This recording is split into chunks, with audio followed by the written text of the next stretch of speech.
Hello friend, आज हम Indian polity के महत्वपूर्ण कुछ क्वेश्चन को देखते हैं जो एग्ज़ाम की दृष्टि से काफ़ी महत्वपूर्ण है। पहला क्वेश्चन है, संविधान सभा की प्रथम बैठक कब हुई? ए 9 दिसंबर 1946 को, बी 11 दिसंबर 1946 को, सी 12 दिसंबर 1946 को, डी 13 दिसंबर 1946 को। तो जो संविधान सभा की प्रथम बैठक हुई थी वो 9 दिसंबर 1946 को हुई थी, यानी ऑप्शन जो ए है वो सही आंसर है। और ये दिल्ली में ही हुई थी और इसी दिन संविधान सभा के अस्थायी सदस्य के रूप में, अस्थायी अध्यक्ष के रूप में बिहार के ही डॉक्टर सच्चिदानंद सिन्हा को बनाया गया। यानी डॉक्टर सच्चिदानंद सिन्हा अस्थायी अध्यक्ष थे। और 2 दिन के बाद यानी 11 दिसंबर 1946 को फिर संविधान सभा की बैठक हुई और उस बैठक में अस्थायी अध्यक्ष के रूप में डॉक्टर राजेंद्र प्रसाद का चुनाव हो गया। नेक्स्ट क्वेश्चन है, निम्न में से कौन प्रारूप समिति के अध्यक्ष थे? बहुत बार एग्जाम में क्वेश्चन रिपीट हुआ है। ए डॉक्टर BR अम्बेडकर, सी KM मुंशी, सी है N गोपाल स्वामी और डी है अलादी कृष्ण स्वामी अय्यर। तो प्रारूप समिति के जो अध्यक्ष थे वो डॉक्टर BR अम्बेडकर थे, यानी ऑप्शन ए इसका सही आंसर है। और ये टोटल 7 सदस्य थे प्रारूप समिति में। इसी को ड्राफ्टिंग कमेटी भी कहा जाता है। नेक्स्ट है, किस संविधान संशोधन द्वारा मतदाता की आयु 21 वर्ष से घटाकर 18 वर्ष कर दी गई? ए 63वें संविधान संशोधन, बी 62वें संविधान संशोधन, सी 60वें संविधान संशोधन और डी 61वें संविधान संशोधन। तो ये 61वें संविधान संशोधन द्वारा हुआ था, यानी ऑप्शन डी इसका सही आंसर है। और ये 1989 में हुआ था। नेक्स्ट है, भारत के संविधान की उद्देशिका में कितने प्रकार के न्याय की व्यवस्था की गई है? ऑप्शन ए 2, बी में 3, सी है 1 और डी है 4। तो उद्देशिका में 3 प्रकार के न्याय की बात कही गई है। ऑप्शन बी इसका सही आंसर है। नेक्स्ट जो क्वेश्चन है, भाषा के आधार पर राज्यों के गठन हेतु राज्य पुनर्गठन आयोग की स्थापना कब की गई? ऑप्शन ए 1856, बी 1953, सी 1957 और डी 1960। तो ये इसका जो आंसर सही होगा वो होगा ऑप्शन बी, यानी 1953 में। और भाषा के आधार पर पहला जो राज्य बना था वो था आंध्र प्रदेश राज्य। ये भी क्वेश्चन पूछा जाता है कि भाषा के आधार पर पहला राज्य कौन बना था, तो आंध्र प्रदेश। नेक्स्ट क्वेश्चन है, निम्न में से किसे नागरिकता संबंधी कानून बनाने का अधिकार प्राप्त है? ए विधानमंडल को, बी सांसद को, सी राष्ट्रपति को और डी राज्यपाल को। तो नागरिकता संबंधी कानून बनाने का अधिकार संसद को प्राप्त है, यानी कि ऑप्शन बी इसका सही आंसर है। और भारतीय संविधान के भाग 2 में अनुच्छेद 5 से 11 तक में नागरिकता की चर्चा है। और भारत में ये गहरी नागरिकता है। अमेरिका जैसे देशों में दोहरी नागरिकता है, वहाँ एक स्टेट का और एक फेडरल होता है, लेकिन भारत में एक गहरी नागरिकता है। और हमने ब्रिटेन के संविधान से एक गहरी नागरिकता को लिया है। नेक्स्ट क्वेश्चन है, निम्नलिखित में कौन सा मूल अधिकार में शामिल नहीं है? ए समानता का अधिकार, बी संपत्ति का अधिकार, सी शिक्षा का अधिकार और डी शोषण के विरुद्ध अधिकार। तो इसका सही आंसर होगा संपत्ति का अधिकार, यानी ऑप्शन बी। संपत्ति का अधिकार पहले मूल अधिकार में ही था, लेकिन 44वां संविधान संशोधन हुआ 1978 में। उसके बाद ये संपत्ति के अधिकार को मूल अधिकार से निष्कासित कर दिया गया। अब ये आर्टिकल 300A में है, 300A में है। अब ये लीगल राइट है, मतलब कि फंडामेंटल राइट नहीं है, ये लीगल राइट के रूप में है। नेक्स्ट क्वेश्चन है, किसे मूल अधिकारों का संरक्षक समझा जाता है? ए संसद को, बी राष्ट्रपति को, सी न्यायपालिका को और डी प्रधानमंत्री को। तो मूल अधिकारों का संरक्षक न्यायपालिका को माना जाता है, यानी ऑप्शन सी इसका सही आंसर है। नेक्स्ट है, कौन सा अनुच्छेद अस्पृश्यता का उन्मूलन करता है? मतलब अनटचबिलिटी के लिए कौन सा अनुच्छेद है? तो अनुच्छेद 16 ए में है, बी में है अनुच्छेद 17, सी में है अनुच्छेद 18 और डी में है अनुच्छेद 19। तो अनुच्छेद जो 17 है ऑप्शन बी इसका सही आंसर है। अस्पृश्यता का अंत अनुच्छेद 17 में है। अनुच्छेद 16 में है समानता का अधिकार है। अनुच्छेद 18 में वो उपाधियों का अंत है। और आर्टिकल जो 19 है इसमें प्रेस की स्वतंत्रता की बात की गई है। इसमें बहुत सारी स्वतंत्रता की बात की गई है। मेनली क्वेश्चन प्रेस की स्वतंत्रता ज़्यादा पूछता है कि किस आर्टिकल से संबंधित है।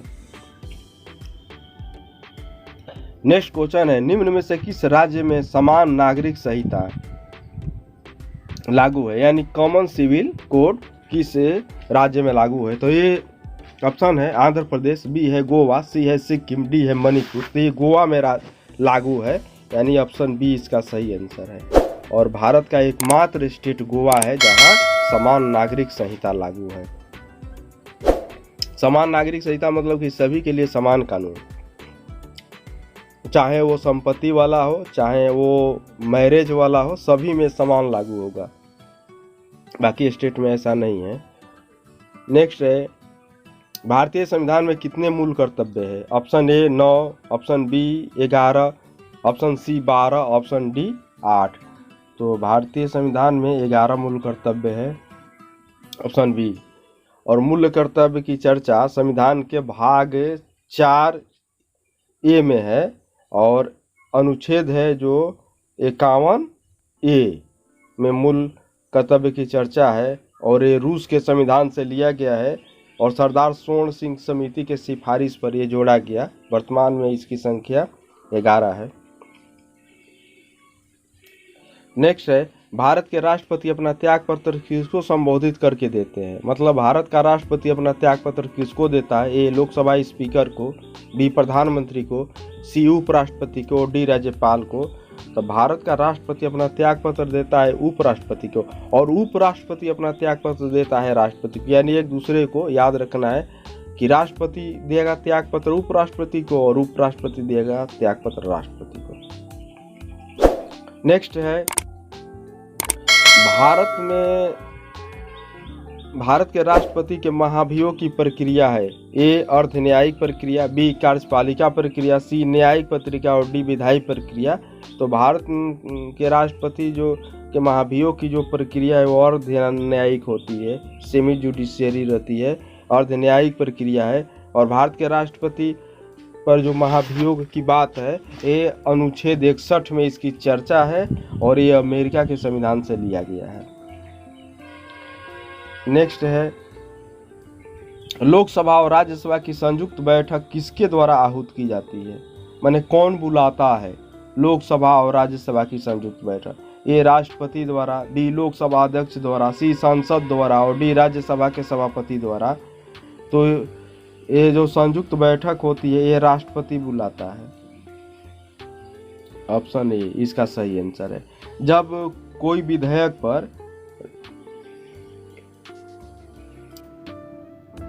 भी कोई विधेयक पर गतिरोध उत्पन्न हो जाता है यानी लोकसभा और राज्यसभा में, तो राष्ट्रपति दोनों की संयुक्त बैठक बुलाता है और इसका प्रावधान संविधान के अनुच्छेद 108 में है संयुक्त बैठक का।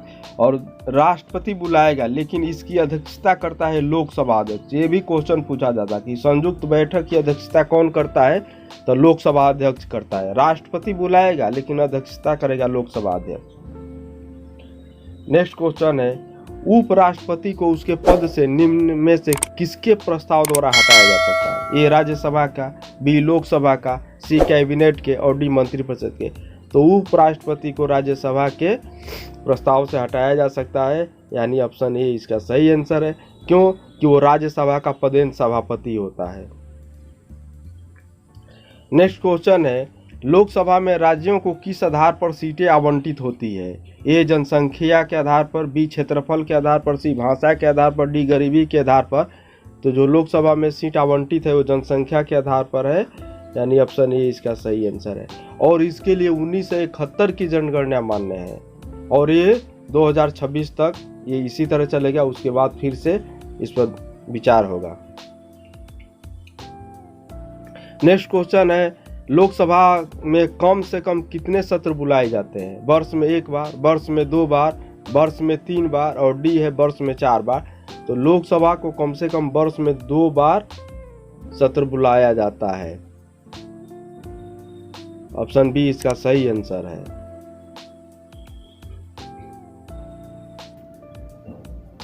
नेक्स्ट क्वेश्चन है, भारत में लोकसभा अध्यक्ष ए मनोनीत किया जाता है, सी चयनित किया जाता है, सी निर्वाचित किया जाता है और डी नियुक्त किया जाता है। तो भारत में लोकसभा का अध्यक्ष का चयन होता है, सभी लोग मिल को उसको चुनते हैं, यानी ऑप्शन बी इसका सही आंसर है। नेक्स्ट क्वेश्चन है, राज्यसभा के सदस्यों का कार्यकाल कितने वर्ष का होता है? ए 5 वर्ष का, बी 6 वर्ष का, सी 2 वर्ष का और डी 3 वर्ष का। तो राज्यसभा के सदस्यों का जो कार्यकाल होता है वो 6 वर्ष का होता है, ऑप्शन बी। और इसी तरह जिस राज्य में विधान परिषद है तो विधान परिषद का भी कार्यकाल 6 वर्ष का होता है। नेक्स्ट है, सर्वोच्च न्यायालय का न्यायाधीश अपना त्यागपत्र देता है। सुप्रीम कोर्ट का जो न्यायाधीश होता है अपना त्यागपत्र देता है, ए मुख्य न्यायाधीश को, बी राष्ट्रपति को, सी प्रधानमंत्री को, डी विधि मंत्री को। तो ये अपना त्यागपत्र राष्ट्रपति को देते हैं, ऑप्शन बी इसका सही आंसर है।